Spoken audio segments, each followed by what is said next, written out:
მოგესალმები კიდევ. აყურებელს მადლობა ამ შესაძლებლობისათვის. მიბრძვით გამოვეხმაურო 300 დღეს პროტესტისა, რომელიც საქართველოს ისტორიაში კითხავთ აუცილებლად ამაზეც. ჩემი სოლიდარობა სული ამ პროტესტს. რაც შეეხება და სინდისის პატიმრებს და პოლიტიკური პატიმრებს, რომლებიც ამ პროტესტის ხანგრძლივობაში და ამ პროტესტის პარალელურად ეხლა ციხეში ზიან უსამართლოდ. რაც შეეხება თქვენ კითხვას, ეს ერთის მხრივ არის უძველესი მანკიერი პრაქტიკა, ის რაც ხდება ბოლნისში, რომ ამ ქვეყანაში საბჭოთა კავშირიდან მოყოლებული ეთნიკურად ჭიდროდ დასახლებული რაიონები ყოველთვის იყო უშიშროების კონტროლის ქვეშ, ძალიან მახინჯი პრაქტიკა არის. ყველა რაიონში ჩვენ სხვადასხვა ბრიფინგებზე გვისმენია, მაგათ შორის განსაკუთრებულად მძიმე ამბავია ისტორიულად. კი ბატონო, მაგრამ სხვადასხვა რაიონებში ასეთი მანკიერი პრაქტიკა. ეს მანკიერი პრაქტიკა არ იცვლება, ერთი და მეორე, ხო, კლასიკური ზეწოლა არის, ზეწოლა, მოსყიდვა, დაშინება, კლასიკური მეთოდი არის, ძალიან სამწუხარო ამბავია, ეს ადამიანი ჩვენ თანამებრძოლი იყო და რომელიც ეხლა არ ვიცით სად არის და არ იძებდებაო, ნამდვილად ესეთი ცუდი ამბავია და ალბათ მეშინიანი მათ შორის მის უსაფრთხოებაზე, მაგრამ ხო ესეთი მცდარი გადაწყვეტილება ასეთ ახალგაზრდა ასაკში, რომ უღალატო ბრძოლას, უღალატო პრინციპებს, უღალატო ყველაფერს არ მგონია რაიმეში წაადგეს რაიმე მიმართულებით მის ცხოვრების განვითარებას. ჩვენ პოლიტიკურ ბრძოლას ვაგრძელებთ, მოლოდინი გვაქვს რომ ამას ბევრ სხვაგან გააკეთებენ. სირედით არ დაგეთახმები იმაში რაც თქვი, მე მგონია რომ ხელისუფლებას ქართულ ოცნებას ეხა ბევრი ამ არჩევნების შედეგებით ბევრი რამის დამტკიცება უნდა. მათ შორის იმის დამტკიცება უნდა. მაგით ვითხარ რომ ნაწილობრივ და მცირედით თქო, მე მგონია რომ ხელისუფლება ეხა პანიკურად მთელი ძალით, გამეტებით, გამალებით ცდილობს რომ მაგალითად ის ყალბი შედეგი რომელიც ოქტომბრის არჩევნებში იყო, რაღაცა მიახლოებული ამასთან დადოს. იმ ყალბი შედეგის შესაბამისი აღქმა გააჩინოს და ამიტომ ძალიან ბევრი გაყალბება იქნება მაინც მე ესეთი მოლოდინი მაქვს, იმიტომ რომ ის პროცესი რასაც კანდიდატი საუბრობდა თბილისზე, მაგრამ საუბრობდა კამერების დამონტაჟებაზე. ეს იყო პრაქტიკა, რომელსაც იყენებდა ქართული ოცნება, თუ ეს შესაძლებლობა იყო და დაიცავდა არჩევნებს რამე ფორმით, რატომ არ იქნა გამოყენებული 2024 წლის არჩევნებში? არ იყო, ხო, ეს იყო ერთ-ერთი ის რაღაც, რაც უნდა გაგვიკეთებინა და ვერ გავაკეთეთ რა პრობლემა კი არ არის იმის შეფასებაში, რაღაცები იყო, რაც უნდა გავკეთებინა და არ გავაკეთეთ და ეს ჩემი აზრით იყო ერთ-ერთი ისეთი რაღაცა, რომელიც იმ არჩევნებზე მნიშვნელოვანი იყო. მაშინ ვერ გავაკეთეთ, ეხლა ამას ვაკეთებთ და ვთვლით, რომ ეს დაცვის მექანიზმი მნიშვნელოვანია ამ არჩევნებისთვის, იმისთვის, რომ ადამიანებს იქნება ეს. ეს არის იმ ტიპის დაცვა, რომ სხვა თბილისის მასშტაბით. ხო, ეს არ არის ეხლა ცალკე მდგომად მარტო კამერები ამას ვერ ახდენს, ხო, შესაბამისი ადამიანური რესურსი ახლავს ჩვენი დამკვირვებლების სახით, რა თქმა უნდა, იმის მესამედიც არ არის ფაქტიურად რა რაოდენობის დამკვირვებელი დაკვირდებოდა წინა არჩევნებს და ეს ძალიან ცუდი ამბავია, მაგრამ მიუხედავად ამისა, ჩვენ შევეცდებით მაქსიმალურად, რომ ერთის მხრივ სისტემურობა დავინახოთ გარკვეული გაყალბების და ზემოქმედების მცდელობის, ეს მეორე ეს იყოს ერთგვარი დისუაზიური მექანიზმი იმისთვის, რომ ყველას ესმოდეს, ვინც უბანზე ძალადობით იქნება დაკავებული, უკანონობით იქნება დაკავებული, რომ ეს ყველაფერი დაფიქსირებული იქნება და ამას ყველაფერს ქართულ საზოგადოებას ვაჩვენებთ. ეხლა აქ ჩვენ ქართული სამართლის და საქართველოს სასამართლოს იმედი არ აგვაქვს, რომ რაიმე სწორად იქნება გამოძებული, მაგრამ მნიშვნელოვანია ჩვენი საზოგადოებისთვის გქონდეს ხელში მტკიცებულებები ვიზუალური იმისა, თუ ერთის მხრივ სისტემური დანაშაული როგორ იქნება ჩადენილი და მეორეს მხრივ ის ძალადობა, ის ტრადიცია ქართული ოცნების არჩევნებისა, საარჩევნო უბნებში, რომელიც გამოიხატება ძალადობაში, ძალმომრევობაში. რაც უფრო უახლოვდებით 4 რიცხვს, მით უფრო, ასე ვთქვათ, აქტიურდება ასევე მოწოდებები არჩევნების უარმყოფელთა, ვთქვათ, ლიდერების მხრიდან, რომ არ წახვიდეთ არჩევნებში. ეს ამ კამპანიაზე რა სიტყოდით თქვენ, იმიტომ რომ საინტერესოა იმ მხრივ, რომ მაგალითად სადავო და ასევე ცხარე დისკუსიის საგანი გახდა სალომე სამადაშვილის განცხადება, რომელმაც თქვა, რომ არჩევნებზე არ მიმსვლელი ივანიშვილის წისქვილზე ასხამს წყალს. ხო, მე არ ვიცი რა არის სადავო ამ განცხადებაში, ეს არ არის რაღაცა ისეთი რა ქვია, გაუგებარი ფრაზა, მე მგონი და ძალიან ლოგიკური რამ არის, როდესაც ავტოკრატიულ ქვეყნებში, სემი-ავტოკრატიულში, აი ზღვარზე რო არის და ზღურბლზე რო არის ამ ქვეყანაში რაღაცა ჰიბრიდული ჩეჩნური რეჟიმის ჩამოყალიბების, ასეთ ქვეყნებში ბოლო შანსები თუ არსებობს, ხო, ეხლა ეს არ არის არც გაბართული არჩევნები, არც სამართლიანი იქნება, მაგრამ გონია რომ საქართველოს ყველა მოქალაქემ თავის მოქალაქეობრივი ვალი უნდა აღასრულოს და ამ არჩევნებზე მივიდეს და ამ ფორმით, მათ შორის ამ ფორმით გაუწევს წინააღმდეგობა ავტოკრატიას დამყარებას ამ ქვეყანაში. მგონია რომ ეს მნიშვნელოვანი დგენელი არის მთელ ამ პროცესში. არ მესმის რატო არის არჩევნებზე არ მისვლის კამპანია, სწორი რა. მე კიდევ ერთხელ ვამბობ, არ ვეწინააღმდეგები და არ თვლი რომ რაიმე წინააღმდეგობაში მოდის ერთმანეთთან 4-ში საღამოს პროტესტზე მისვლა და არჩევნებზე ნახევარი საათით გასვლა და დაფიქსირება ქართული ოცნების წინააღმდეგ. ამ კონკრეტულ შემთხვევაში ახლა ჩემი მოწოდება იქნება რომ ჩვენი პოლიტიკური ბრძოლის მხარდაჭერა, მაგრამ უბრალოდ ივანიშვილის სისტემის წინააღმდეგ ხმის მიცემა, რატო არის ეს პრობლემა, რატო მოდის წინააღმდეგობაში თქვათ იმ საღამოს უსწავლელზე მისვლაში, ეს ჩემთვის გაუგებარია. ის რომ არ მისრული ადამიანების, არ მისრული ხმებით კალაძე მოახდენს манипуლირებას და ივანიშვილი მოახდენს манипуლირებას, უფრო მარტივად ვიდრე ამ ხმების არსებობის შემთხვევაში, ესეც მგონია რომ ძალიან მარტივად გასაგები ლოგიკაა. ვინმეს თუ სალომეს ყიდა ნათქვამია ეს არ მოწონს ახლა ეს მისი პრობლემა არა. მეგონი ძალიან ლოგიკური რამ არის, ხო? ნებისმიერ შემთხვევაში მოახერხებს. ოცნების მოკავშირე ამ არჩევნებზე არის დაბალი აქტივობა, პირდაპირ თქვა. დაბალი აქტივობის პირობებში ის თავის ამომრჩეველს მიიყვანს არჩევნებზე. კი, დაბალი აქტივობის პირობებში მობილიზებას გააკეთებს. ამომრჩეველი არ მისული იქნება,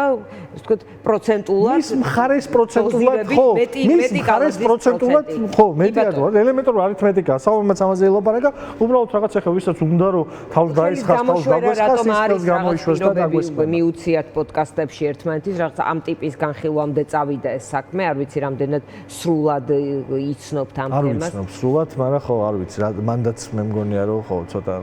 ძალიან ზედმეტი ემოციებით გვიწევს პოლიტიკური პროცესის. ეს შეიძლება გასაგები იყოს პოლიტიკური აქტივისტებისგან, მაგრამ როდესაც ჩემი კოლეგები ცდილობენ რომ მთელი ეს პროცესი, რა ძალიან სერიოზული პროცესია, როდესაც ქართულ პოლიტიკაში ხარ, ეს ერთგვარი პასუხისმგებლობა არის და მით უმეტეს როდესაც აი ამ ეტაპზე ვართ, ამ ქვეყნის განვითარების, აი ამ გრევაში ვართ ამ ქვეყნის, რაღაც ერთგვარი პასუხისმგებლობა გვაკისრია ყველას და მე მგონი რაღაცაზე რაციონალურად ლაპარაკი არ უნდა იყოს ესა რა ქვია, ცოდვა როგორც აცხადებენ ამას ბევრი ჩემი კოლეგა ძალიან მწყინს ეს ამბავი გონია რომ აზიანებს ზოგადად პროცესს აი ესეთი ანტაგონისტური დამოკიდებულება და ესეთი რადიკალურად აი ესეთი რაღაცა რადიკალურად გასვრილი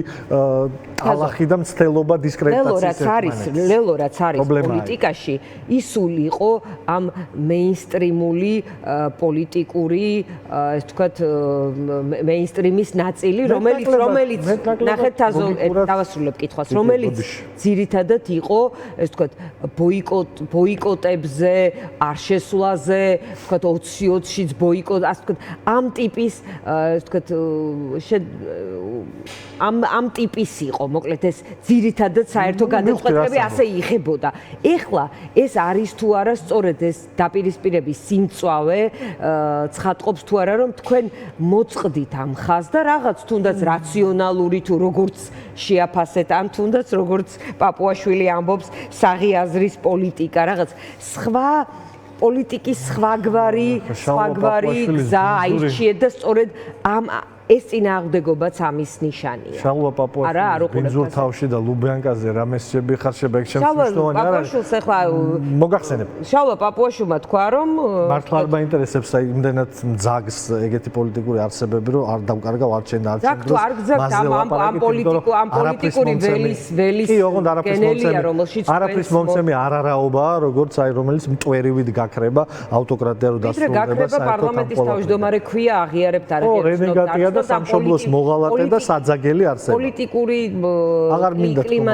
კლიმატში მონაწილეობს. არაფერ პოლიტიკურ კლიმატში არ მონაწილეობს, ის არის ჩვეულებრივი ერთი ფერმის ცხოველი ივანიშვილის ცხოველთა ფერმაში და არაფერს არ გასაზღვრავს. გადავალ შენ კითხვაზე თუ შეიძლება. ეხლა არის სწორედ ეს სიმწვავე იქიდან ამოდის რომ თქვენ რაღაც თქვენი გზით დაიწყეთ მე მგონია რომ მთელი ჩვენი პოლიტიკური არსებობის მანძილზე. იმ დღიდან, როდესაც ეს პარტია შეიქმნა, იმ წუთიდან, როდესაც ჩვენ დავიწყეთ პოლიტიკურ პროცესში მოღვაწეობა, რა თქმა უნდა, ხანდახან შეცდომებით, რა თქმა უნდა, პროცესში შეიძლება რაღაცა გადახვევებით, მაგრამ ყოველთვის ვაკეთებდით იმას, რასაც ვთვლიდით სწორად ქართული პოლიტიკისთვის, საქართველოს მოქალაქეებისთვის და რასაც ვთვლიდით დაკვეთას ქართული საზოგადოების მხრიდან. ასე მიგვაჩნდა ყველა ეტაპზე, როდესაც იმ გადაწყვეტილებას ვიღავდით, რა გადაწყვეტილებას ვიღავდით. ხანდახან ეს გადაწყვეტილება, როგორც ჩვენ ლაპარაკობ რაღაცა ეგრეთ წოდებულ მეინსტრიმულ კალიბრში ჯდებოდა ხანდახან შეგახსენებ არ ჯდებოდა მაგალითად თუნდაც 21-ის არჩევნებზე არ ჯდება ეხაც იმიტომ რომ რაღაცა ნუ იქაც იყო ჩვენ მიმართ როდესაც ვამბობდით რომ არჩევნებში უნდა შევიდეთ და რაღაცა ტიპის ერთობებზე უარი ვთქვით მაშინაც იშვერდნენ ჩვენსკენ ხელს ყოველთვის იშენდნენ ჩვენსკენ ყველანი შევიდნენ ამ არჩევნებზე და ეს მეორე ტურის იყო იქ რაღაცა ელემენტები პირველი ტურის წინ იყო გახსოვთ ხო მაშინაც იყო რაღაცა გაუთავებელი ლაპარაკი მაგრამ ყველანი შევიდნენ ეხა მიგვაჩნია სწორი კი ეხა მიგვაჩნდა სწორი რომ საზოგადოების დაკვეთა ქართული საზოგადოების დაკვეთა იყო ბრძოლა აბსოლუტურად ყველა ველზე პოლიტიკური პარტიებისგან ამას ელის საზოგადოება ესა ჩვენი სოციალურმა საზოგადოება და არ მინდა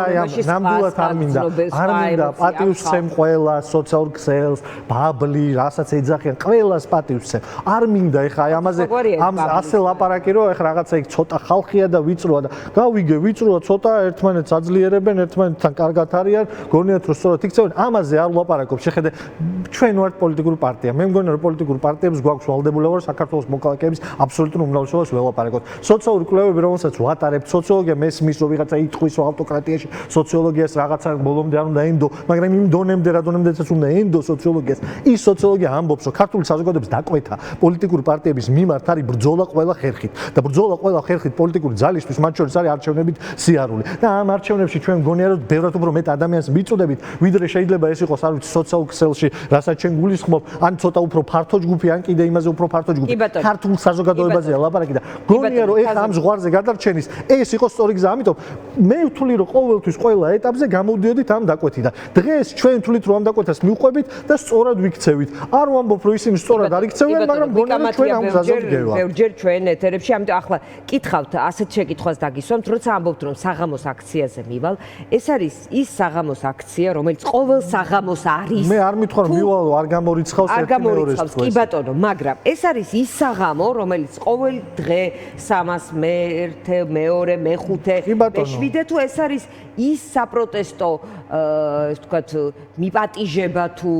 საპროტესტო აქცია რომელიც არის რუსთაველის გამზირის მიერ დაანონსებული რატომ გეკითხებით რუსთაველის გამზირის მიერ არა ხო იქ გარკვეული პოლიტიკური ჯგუფების რომელიც რუსთაველის გამზირის ნაწილია მივხვდით მე რომელ აქციას მივხვდი რომელ აქციას მოდით დავამხოთ დღეს დავიწყოთ აგიტომ ამბობ რომ ეს მარტო რუსთაველის ამბავი არის ხო რა რუსთაველის დაკვეთა ამაზე მიდიხართ ამ და რუსთაველზე ხალხი დგას რომელიც თლათ ამას არ ყოველ დღე რომ რუსთაველზე ხალხი დგას იქ მისვლა იგულისხმება შეხედე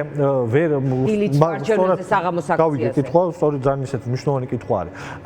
მან თავი მდგენელი რა არის და მინდა ის დამკაფეო თქვა მე არა ვარ ჩვენ ლელო ძლიერ საქართველოს არა ვართ მაგ აქციის ორგანიზატორი ჩვენ არა ვიცით არაფერი მაგ აქციის სცენარის შესახებ რომელზეც ჩვენ ლაპარაკობ ჩვენ არავის არ ჩაუყენები ვართ არაფრის საქმის კურსში იმიტომ რომ არა ვართ თანამონაწილე აი ამ საორგანიზაციო პროცესში შესაბამისად მე არ ვიცი და პასუხისმგებლობას არ ვიღებ იმაზე რაც იქ ხდება როდესაც ლაპარაკი არის იმაზე რომ რაღაცა დიქოტომია უნდა შევქმნათ და გავჭრათ ერთმანეთისგან რომ არსებობს თურმე ერთი გზა არჩევნების და მეორე გზა აქციის ეს მგონია აბსოლუტური ნონსენსი და ვთვლი რომ ეს ერთმანეთს არ უშლის ხელს ანუ ადამიანის ყოველ აპირებენ იმაქციაზე მისვლას ვთვლი რომ ჩვეულებრივად ყოველ საღამოს რომ აქციას დადიხართ იმ აქციაზე მიხვალთ თქო თუ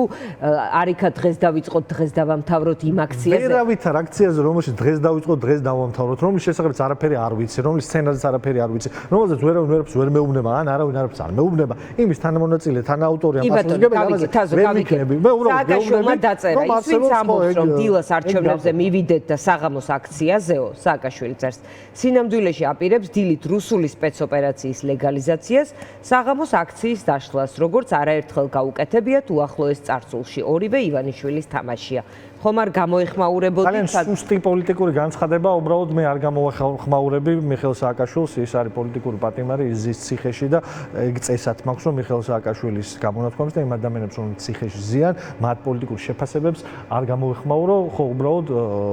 არ არის გამართული და თაზო დათუნაშვილი კოალიცია ძლიერი ლელო ძლიერი საქართველოს საარჩევნო კამპანიის ხელმძღვანელი იყო ჩვენი სტუმარი რეკლამის შემდეგ დავბრუნდებით პირდაპირ ეთერში